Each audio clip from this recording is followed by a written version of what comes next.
The Enormous Crocodile by Roald Dahl.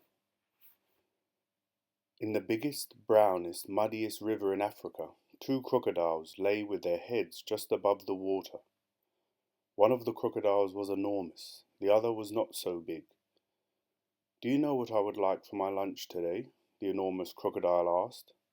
"No," the not-so-big one said. "What?" The enormous crocodile grinned, showing hundreds of sharp, white teeth. "For my lunch today," he said, "I would like a nice, juicy little child." "I never eat children," the not-so-big one said, "only fish." "Ho, ho, ho!" cried the enormous crocodile. "I'll bet if you saw a fat, juicy little child paddling in the water over there at this very moment, you'd gulp him up in one gollop." "No, I wouldn't," the not-so-big one said. "Children are too tough and chewy. They are tough and chewy and nasty and bitter." "Tough and chewy!" cried the enormous crocodile. "Nasty and bitter! What awful tummy rot you talk! They are juicy and yummy." "They taste so bitter," the not-so-big one said. "You have to cover them with sugar before you can eat them." "Children are bigger than fish," said the enormous crocodile. "You get bigger helpings." "You are greedy," the not-so-big one said. "You're the greediest croc in the whole river." "I'm the bravest croc in the whole river," said the enormous crocodile. "I'm the only one who dares to leave the water and go through the jungle to the town to look for little children to eat." "You've only done that once," snorted the not-so-big one. "And what happened then? They all saw you coming and ran away."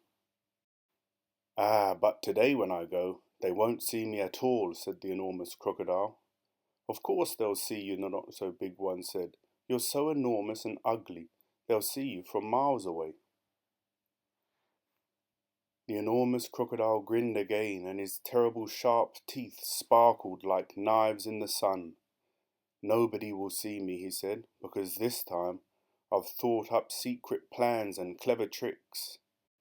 "Clever tricks?" cried the not-so-big one. "You've never done anything clever in your life.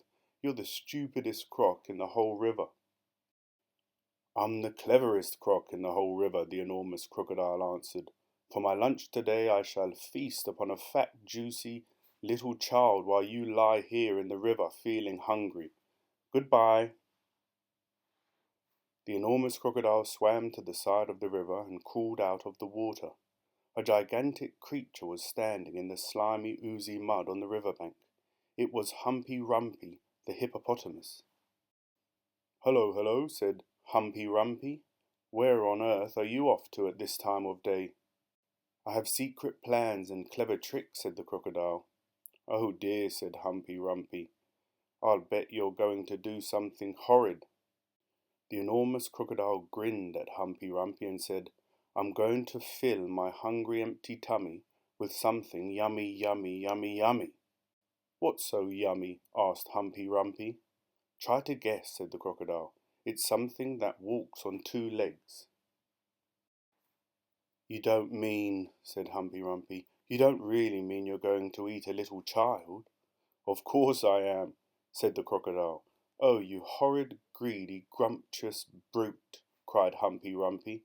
"I hope you get caught and cooked and turned into crocodile soup." The enormous crocodile laughed out loud at Humpy Rumpy. Then he waddled off into the jungle.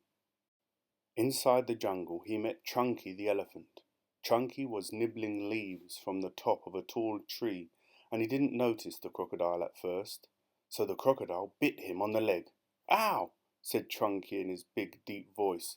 "Who did that?" "Oh, it's you, is it, you beastly crocodile? Why don't you go back to the big brown muddy river where you belong?" "I have secret plans and clever tricks," said the crocodile. "You mean you've got nasty plans and nasty tricks," said Chunky. "You've never done a nice thing in your life." The enormous crocodile grinned up at Chunky and said, "I'm off to find a yummy child for lunch. Keep listening and you'll hear the bones go crunch." "Oh, you wicked, beastly beast," cried Chunky. "Oh, you foul and filthy fiend. I hope you get squashed and squished and squizzled and boiled up into crocodile stew." The enormous crocodile laughed out loud and disappeared into the thick, thick jungle. A bit farther on he met Mugglewump the monkey. Mugglewump was sitting in a tree eating nuts. "Hello, Crocky," said Mugglewump. "What are you up to now?" "I have secret plans and clever tricks," said the crocodile. "Would you like some nuts?" asked Mugglewump. "I have better things to eat than nuts," sniffled the crocodile. "I didn't think there was anything better than nuts," said Mugglewump.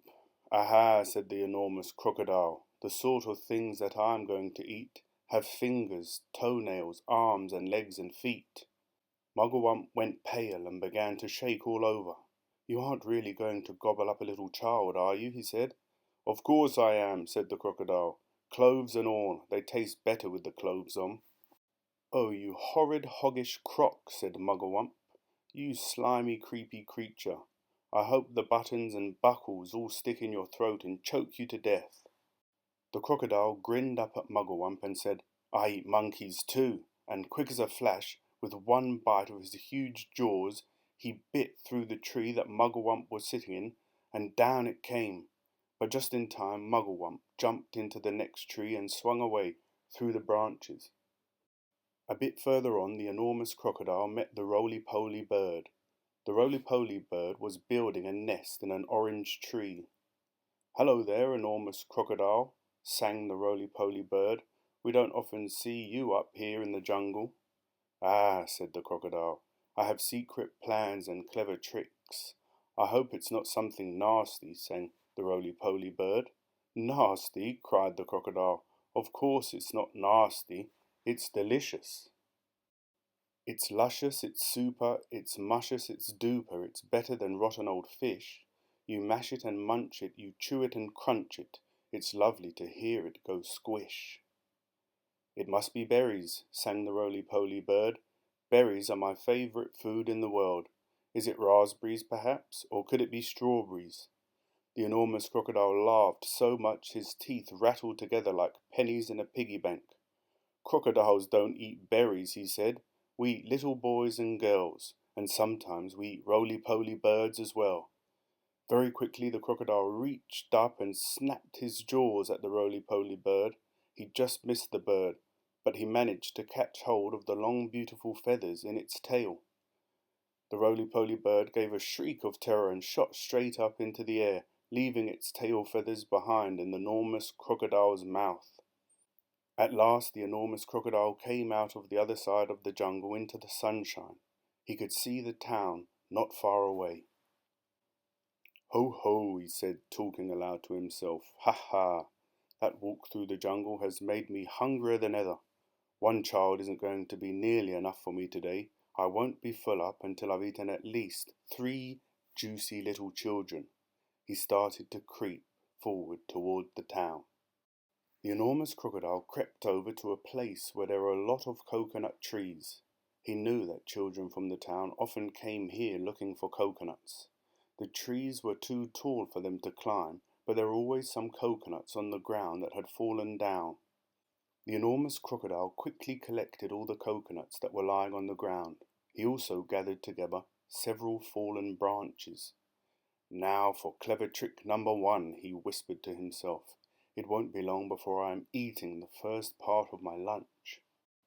He took all the coconut branches and held them between his teeth. He grasped the coconuts in his front paws. Then he stood straight up in the air, balancing himself on his tail. He had arranged the branches and the coconuts so cleverly that he now looked exactly like a small coconut tree standing among all the big coconut trees. Soon 2 children came along. They were brother and sister. The boy was called Toto. His sister was called Mary. They walked around looking for fallen coconuts, but they couldn't find any, because the enormous crocodile had gathered them all up. "Oh, look," cried Toto. "That tree over there is much smaller than the others, and it's full of coconuts. I think I should climb that one quite easily, if you help me up the first part." Toto and Mary ran towards what they thought was the small coconut tree. The enormous crocodile peered through the branches, watching them as they came closer and closer. He licked his lips. He began to dribble with excitement. Suddenly there was a tremendous whooshing noise. It was Humpy Rumpy the hippopotamus. He came crashing and snorting out of the jungle. His head was low down, and he was galloping at a terrific speed. "Look out, Toto!" shouted Humpy Rumpy. "Look out, Mary! That's not a coconut tree, it's the enormous crocodile, and he wants to eat you up." Humpy Rumpy charged straight at the enormous crocodile. He caught him with his giant head and sent him tumbling and skidding over the ground. "Owie!" cried the crocodile. "Help! Stop! Where am I?" Toto and Mary ran back to the town as fast as they could. But crocodiles are tough. It is difficult for even a hippopotamus to hurt them. The enormous crocodile picked himself up and crept toward the place where the children's playground was. "Now for clever trick number 2, he said to himself. "This one is certain to work." There were no children in the playground at that moment. They were all in school. The enormous crocodile found a big log and placed it in the middle of the playground. Then he lay across the log and tucked in his feet so that he looked almost exactly like a seesaw. When school was over, the children all came running into the playground. "Oh, look," they cried, "we've got a new seesaw." They all crowded round, shouting with excitement. "I'll go first. I'll go on the other end. I want to go first. So do I. So do I." Then a girl who was older than the others said, "It's a rather funny, knobbly sort of seesaw, isn't it? Do you think it'll be safe to sit on it?" "Of course it will," the others said. "It looks strong as anything." The enormous crocodile opened one eye just a tiny bit and watched the children who were crowding around him. "Soon," he thought, "one of them is going to sit on my head. Then I will give a jerk and a snap, and after that it will be yum, yum, yum." At that moment there was a flash of brown and something jumped into the playground and hopped up onto the top of the swings. It was Mugglewump the monkey. "Run!" Mugglewump shouted to the children. "All of you, run, run, run! That's not a seesaw, it's the enormous crocodile, and he wants to eat you up." The children screamed and ran for their lives. Mugglewump disappeared back into the jungle, and the enormous crocodile was left all alone in the playground. He cursed the monkey and waddled back into the bushes to hide. "I am getting hungrier and hungrier," he said. "I shall have to eat at least 4 children now before I'm full up." The enormous crocodile crept around the edge of the town, taking great care not to be seen. He came to a place where they were getting ready to have a fair. There were slides and swings and dodgem cars and people selling popcorn and cotton candy. There was also a big merry-go-round. The merry-go-round had marvelous wooden creatures for the children to ride on. There were white horses and lions and tigers and mermaids with fish-tails and fearsome dragons with red tongues sticking out of their mouths. "Now for clever trick number 3, said the enormous crocodile, licking his lips. When no one was looking, he crept up onto the merry-go-round and put himself between a wooden lion and a fearsome dragon. He sat up a bit on his back legs and kept very still. He looked exactly like a wooden crocodile on the merry-go-round. Soon all sorts of children came flocking into the fair. Several of them ran toward the merry-go-round. They were very excited. "I'm going to ride on a dragon," cried one. "I'm going on a lovely white horse," cried another. "I'm going on a lion," cried a third one. And one little girl, whose name was Jill, said, "I'm going to ride on that funny old wooden crocodile." The enormous crocodile kept very still, but he could see the little girl coming towards him. "Yummy, yum, yum," he thought. "I'll gulp her up easily in one gollop." Suddenly there was a swish and a swoosh, and something came swishing and swooshing out of the sky. It was the roly-poly bird. He flew round and round the merry-go-round, singing, "Look out, Jill, look out, look out! Don't ride on that crocodile!" Jill stopped and looked up. "That's not a wooden crocodile," said the roly-poly bird. "It's a real one. It's the enormous crocodile from the river, and he wants to eat you up." Jill turned and ran. So did all the other children. Even the man who was working the merry-go-round jumped off it and ran away as fast as he could. The enormous crocodile cursed the roly-poly bird and waddled back into the bushes to hide. "I am so hungry now," he said to himself. "I could eat 6 children before I'm full up." Just outside the town there was a pretty little field with trees and bushes all around it. This was called the picnic place. There were several wooden tables and long benches, and people were allowed to go there and have a picnic at any time. The enormous crocodile crept over to the picnic place. There was no one in sight. Now for clever trick number 4, he whispered to himself. He picked a lovely bunch of flowers and arranged it on one of the tables. From the same table he took away one of the benches and hid it in the bushes. Then he put himself in the place where the bench had been. By tucking his head under his chest and by twisting his tail out of sight, he made himself look very much like a long wooden bench with 4 legs. Soon 2 boys and 2 girls came along carrying baskets of food. They were all from one family, and their mother had said they could go out and have a picnic together. "Which table shall we sit at?" said one. "Let's take the table with the lovely flowers on it," said another. The enormous crocodile kept as quiet as a mouse. "I shall eat them all," he said to himself. "They will come and sit on my back, and I will swizzle my head around quickly, and after that it will be squish, crunch, gollop." Suddenly a big, deep voice from the jungle shouted, "Stand back, children! Stand back! Stand back!" The children stopped and stared at the place where the voice was coming from. Then, with a crashing of branches, Chunky the elephant came rushing out of the jungle. "That's not a bench you were going to sit on," he bellowed. "It's the enormous crocodile, and he wants to eat you all up." Chunky trotted over to the spot where the enormous crocodile was standing, and quick as a flash, he wrapped his trunk around the crocodile's tail and hoisted him up into the air. "Hey, let me go!" yelled the enormous crocodile, who was now dangling upside down. "Let me go! Let me go!"